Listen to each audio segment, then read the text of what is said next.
Before we begin, viewer discretion is strongly suggested.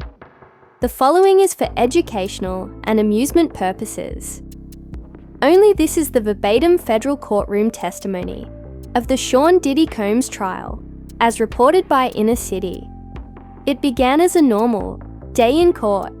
The reporters had been buzzing outside the courthouse for hours, expecting more excitement in the current Sean Diddy Combs trial.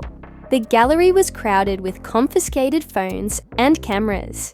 Forbidden, but no one could have imagined the next bombshell testimony, whose name resonated across the courtroom, that no one, no entourage, no theatrics.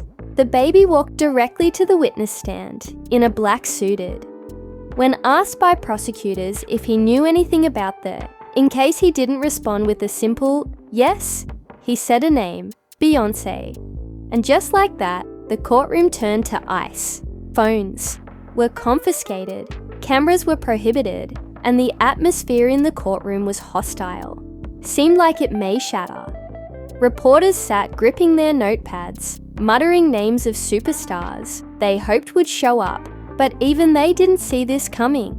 The back doors opened, and in stepped DaBaby. There was no announcement, no entourage, just him, with a tailored black suit and a dead serious gaze. DaBaby didn't need to urge the room to settle it already.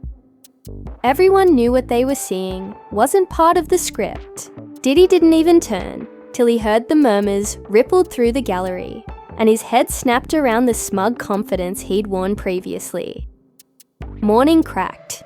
His defense counsel pushed in instantly, whispering the prosecution straightened their backs. Judge looked down at her papers, then squarely at the infant, as if to confirm this wasn't some kind of stunt. He took the stand like he had done it 1,000 times. His eyes didn't flinch as he was sworn in. And then came the moment no one could prepare for the prosecutor to pose the customary question. Do you have any knowledge pertinent to the activities? Mr. Combs did not nod or say yes. Instead, he leaned forward and responded with a single name, Beyoncé. The room erupted into a deafening stillness. Reporters glanced at one another in bewilderment. The judge leaned back slightly, because it wasn't just a random name. It was the name of Beyoncé, the queen, untouchable idol, the one guy everyone felt was absolutely immune from this depravity. I have footage of DaBaby saying flatly, and that alters everything. The prosecution practically jumped to their feet. The defense scrambled. Diddy was no. He was grasping the edge of the table and stared straight ahead, as if he had just seen a ghost, and DaBaby was not finished. He stared the jurors in the eye, and everyone kept asking who Diddy had power over. But perhaps the real question is who gave him that control in the first place. At that point, the case was no longer about private parties. It wasn't about Cassie, contracts, or freak-offs. It was about power, true power, and what happens when someone like Diddy believes they're above every rule, even when standing shoulder to shoulder with the most powerful woman in music. Beyoncé's name had now entered the court record, and it was about to change everything following that seismic courtroom. When DaBaby said Beyoncé under oath, the prosecution leaned in, and the atmosphere was radioactive. The lead prosecutor took a long pause, straightened their jacket, and posed the most obvious question. Mr. Kirk, are you suggesting that Beyoncé Knowles Carter is somehow connected in this instance? DaBaby didn't blink, and he replied calmly, I'm saying she was close enough. To Diddy, people should stop asking who he controlled, and start asking who let him get that close to the entire courtroom. Recoiled, not in shock, but in a peculiar kind of stunned recognition, because the infant wasn't accusing Beyoncé of a crime. He was exposing a system, a quiet agreement, a culture of untouchable authority. where even the most celebrated in the world have to walk a thin line between access and submission. He continued, "I saw something at the I wasn't supposed to see, the 2015 Bet Hip Hop Awards. And no one else was. They made sure the hallway was clean of cameras. Switched off. But I was on my way to a last-minute performance practice. I went past this small passageway. Near the I spotted Beyoncé and Diddy backstage, in the VIP room, and you could hear a pin drop. Diddy was visibly sweating. They weren't simply conversing. The infant stated they were close, but not sexual. But it wasn't business. Whether it was how Diddy stroked her arm, how she leaned in, or how their people were not to be visible, was all organized. The court asked if he had physical evidence, and the infant said a video, a small bit that I obtained later. Through a security person, I saw the same guy who lost his job 2 weeks after the Oscars and told me, some things you simply don't film. He explained, there's no audio in the clip, just body language from Diddy resting.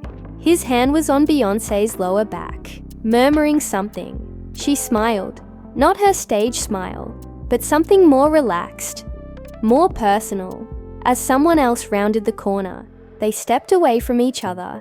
Business mode resumed, but not before the camera caught those 2 minutes. There came the comment that dropped jaws. The clip doesn't prove anything criminal, but it confirms one thing. Diddy thought she was his. Maybe not in the way tabloids would frame it, but predators believe they possess everyone around them. The jury sat stone-faced, but the press was already stirring. What the infant had said was more than gossip.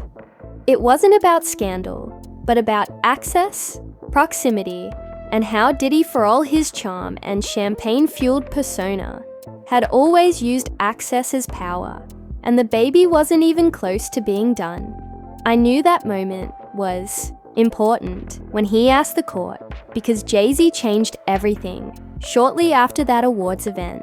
That drew attention. The courtroom, which had barely absorbed the Beyoncé revelation, was now bracing for a new bombshell. There's stuff y'all didn't see, DaBaby said, movements behind the scenes. You believe these individuals all just fade separated due of schedule issues. He pointed out a tendency. After 2015, Diddy stopped showing at Rock Nation. Brunch initiatives involving the two moguls discreetly fell through events where they would have previously shared the spotlight, like the Met Gala or the Tidal streaming launch no longer showcased them side by side. Jay-Z, the infant, allegedly witnessed the tape may not be the exact same copy as DaBaby's, but according to industry rumors, Jay viewed a portion and didn't respond publicly. That's not how he moves.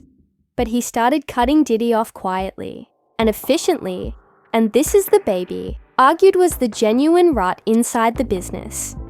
Jay knew something, but maybe not enough to confront Beyoncé, enough to kill a brand, but enough to make him realize that the man he'd been calling a peer, possibly even a friend, crossed a line that wasn't business. Then came the whisper-level charge. What if Beyoncé was never complicit? She was cornered. What if she told Jay what happened? His silence wasn't betrayal. It was protection for the court. Reporters stopped typing for a moment. Even she couldn't keep up with what she was hearing. DaBaby proceeded further after that. That year, Beyoncé began to tighten her security. Have you ever noticed how no one touches her anymore in public? Team moves like the Secret Service weren't only for fun, but because something came too close. And with that, he dropped one final remark before court recessed. If Diddy had a moment with Beyoncé even once, no one in this industry was ever safe. It wasn't just a testimonial, it was an indictment of the whole system. The silence manipulation and the unspoken rule that even royalty can be vulnerable. Standing 10 feet away, the prosecution inquired how he received the data, and DaBaby hesitated. I can't reveal names, but there's a network of people that are weary of what this industry hides. Someone trusted me with it, possibly because I've been on both sides and experienced the cost of silence. The judge instructed the jury to overlook the images unless supplied as formal evidence. But the impact had already been made. The narrative was already poisoned. Or depending on perspective. Finally, Honest DaBaby leaned toward the microphone. Do you still think this is about parties and music videos? This is about how he gathered people like trophies. And if Beyoncé was ever one of those prizes, even for a second, what chance did the rest of us ever have? The following phase of DaBaby's testimony didn't just pointing fingers implicated the machine. He began slowly, as if someone like Beyoncé goes into a room alone. Every second of her existence is scheduled, guarded, and choreographed. But Diddy found a way to get close, not once. Multiple times, it doesn't happen without others looking the other way. He added that the industry does not rely on talent, but more on access. If you want the job, headline, or invitation, you must play the game, and the goal is to not ask questions when certain names come up. DaBaby remembered a moment in 2016 when he visited and during an exclusive after-party at a private mansion in the Hollywood Hills. He said Beyoncé arrived late, while everyone else had protection around them. She came in with 2 guards, and both stayed at the door. Diddy, he added, was already sat in roped-off section within 10 minutes. Beyoncé joined him, and I didn't witness anything happen. But I did see something alter in the room. People began muttering, and one guy next to me commented, "They still have that thing, huh?" I asked, "What is it?" He responded, "Diddy and Bey. That goes way back." The prosecution asked if DaBaby believed Beyoncé was under Diddy's control. "No," he responded. "I believe she was under pressure. The kind that happens when someone like Diddy keeps things going. You may have stories, footage, or nothing, but when a man like that convinces people he is untouchable, become a ghost, you can't stop him." He then called out what he described as the wall of silence around Beyoncé and her staff. Has more authority than most countries. They kill stories before they begin. I know a journalist who was blacklisted from the music press because she offered an article on Bey's early career ties to Diddy. The pitch never even left the mailbox. But the most incriminating accusation was concerning a meeting. The infant stated that in late 2017, an emergency PR session was held to suppress allegations that a compromising video involving Diddy and Beyoncé was circulating in industry. I wasn't present during the meeting, but someone told me that we don't discuss this again ever. The court gasped, and DaBaby peered out across the gallery. You believe silence is safety, but in this society, quiet is a leash, and Diddy had a lot of them. It was time for the elephant in the courtroom. Jay-Z. I've always respected Jay, but you can't tell this narrative without discussing what he didn't do, he said. After the 2015 BET Awards, he noticed a change in Jay-Z's behavior toward Diddy. They stopped being seen together. Projects dried up, and she began operating with even tighter control schedules, locking down routes. Measured minute by minute, it wasn't simply celebrity management, but risk management. The court leaned in as DaBaby plummeted. I know someone who works in Jay-Z's digital department, and he was aware of the footage, not only through murmurs. He added that in 2016, the video appeared on an encrypted server used by Entertainment Fixer. It was flagged not for release, but for containment. They moved quickly within 24 hours. That server was erased, but Jay saw it, or at least someone on his behalf did. Then came the deeper revelation. Lemonade album, you thought it was only about cheating. Maybe some of it was. But insiders believed it had complex implications. Between Jay and Bar, a warning, a reckoning. And in the heart of it, a guy who thought he could touch anything. Never get burned. He closed the session with a quiet, scary sentence. Jay did not confront Diddy because couldn't he have developed his business with the same silence he now needed to defend it? That's what this case is actually about. About not just what Diddy did, but what the business allowed him to do. And with that, DaBaby closed the book on the day testimony unlocked a dozen new chapters in a story that now had the jury, the public, and the world. As the footage reportedly described by DaBaby loomed over, I wondered how deep the tampering went.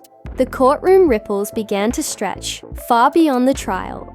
The media hush had been broken, but what followed wasn't. Tabloid frenzy, it was panic control not from Diddy, who was already embroiled in scandal, but from those around Beyoncé. Her crew, always steely and surgically precise, was now off balance, behind closed doors. Late-night phone calls buzzed around Rock Nation, Parkwood Entertainment, and several legal camps. Whispers escalated into fire alarms. What's in the footage? How horrible was it? Was she compelled or complicit? Nobody has seen that, except for those within the courtroom. DaBaby's vocal description was enough to set off alarms in every. It wasn't simply that Beyoncé may have shared a luxurious office suite between Beverly Hills and Manhattan. He described his time with Diddy as familiar, intimate, and possessive, rather than romantic or scandalous. That was more hazardous than any kiss or flirtation, since Diddy believed she was under his influence, even emotionally. Then every decision Beyoncé made throughout that period, from tours to deals to collaborations, will be re-examined. Some media sources began producing speculative opinion pieces disguised cautiously, referencing unidentified informants. Others remained. Industry leaders muttered on the ground as they waited for official footage, scared of burning bridges. What no one dared to say aloud if Beyoncé could be brought into this. Everyone was susceptible, and Jay-Z hadn't spoken publicly since DaBaby's testimony. But internal leaks from the Carter camp exposed the unthinkable.